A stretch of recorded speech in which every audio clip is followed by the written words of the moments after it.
বিজেপিৰ কোন বিধায়কে পাব টিকট সভাপতিয়ে স্পষ্ট কৰিলে স্থিতি মুখ্যমন্ত্ৰীয়ে আৰোপ কৰিলে চৰ্ত আগষ্টৰ পৰা অক্টোবৰ হ'ব বিধায়কৰ অগ্নি পৰীক্ষা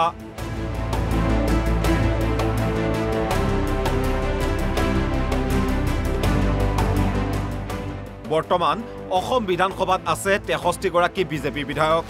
পিছে আগন্তুক বিধানসভা নিৰ্বাচনত কোনে পুনৰ লাভ কৰিব দলীয় টিকট কোনে হেৰুৱাব বিধায়কৰ পৰিচয়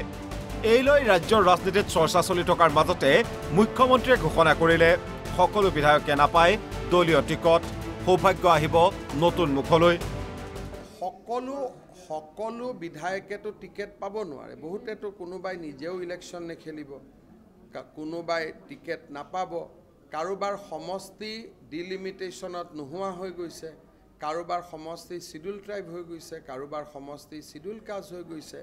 সেইকাৰণে অসমত যেহেতু এবাৰ ডিলিমিটেশন হৈছে গতিকে এটা নতুন মুখ আহিবই লাগিব পিছে বৰ্তমানৰ কোন বিধায়কে পাব পুনৰ টিকট স্থিতি স্পষ্ট কৰিলে ৰাজ্যিক বিজেপিৰ সভাপতি দিলীপ শইকীয়াই টিকট পোৱাৰ যোগ্যতা অৰ্জন কৰি টিকট বিচাৰিলেই নহ'ব টিকট পোৱাৰ যোগ্যতা অৰ্জন কৰি জনসাধাৰণৰ আস্থা বিশ্বাস যাতে শক্তিশালীভাৱে পুনৰ মানে ঘূৰাই আনিব পাৰে বা পুনৰ তেওঁলোকৰ মানে আস্থা বা বিশ্বাস অৰ্জন কৰিব পাৰে যোনে ভাল কাম কৰিছে তেওঁলোকে যাক ৰাইজে ভাল কাম কৰা বুলি ক'ব বিভিন্ন সাৰ্ভে ইত্যাদিত গোটেই কথাবিলাক প্ৰতিফলিত হ'ব তেওঁৰ মৰণ নাই আৰু যিবিলাকে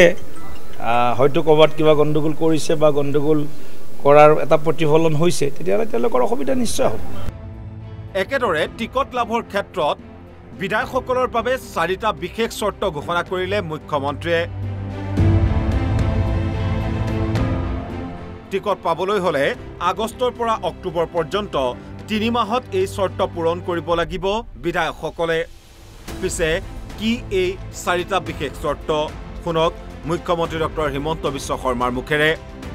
আমাৰ বহুত কামটো অহা 15 আগষ্টৰ পৰা আৰম্ভহে হ'ব গতিকে এতিয়া এই আঁচনিবোৰ যোৱাৰ পিছতহে এজন এমএলএৰ আমি এছেছ কৰিব পাৰিম যে এমএলএ জনৰ পজিশন ভাল নে বেয়া আজি যদি এজন এমএলএ 10% পজিশন বেয়াও তেওঁৰ সমষ্টিত 32,000 পৰিয়ালে অৰুণোদয় পাব তেওঁৰ সমষ্টিত 30,000 মহিলাই উদ্যমিতা আঁচনি পাব তেওঁৰ সমষ্টিত 30 কোটি টকাৰ ৰাস্তা হ'ব তেওঁৰ সমষ্টিত 800 ল'ৰা 600 ল'ৰাই CM আত্মনিৰ্ভৰ অসমৰ আঁচনি পাব এই আঁচনিবিলাক যদি ভালকৈ ৰূপায়ণ কৰে আজি যোন 10% তলত আছে তাৰো 50% হি ওপৰত আহি যাব সেইকাৰণে বিজেপিৰ টিকেট কোনে পাব কোনে নাপাব চৰকাৰী আঁচনিখিনিৰ সফল প্ৰয়োগৰ ওপৰতে নিৰ্ভৰ 15 আগষ্টৰ পৰা অক্টোবৰ পৰ্যন্ত ৰাজ্য চৰকাৰে গ্ৰহণ কৰিব বিশেষ মিছন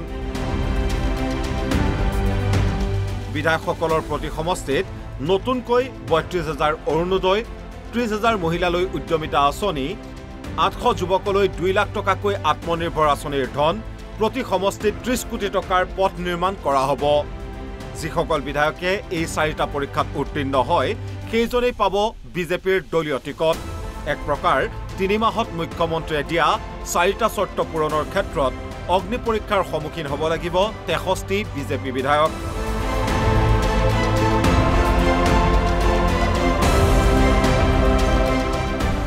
পিছে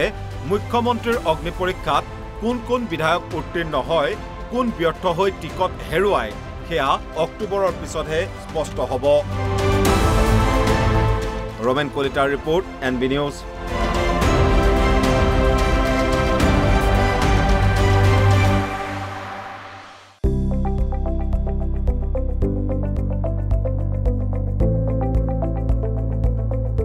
NB নিউজ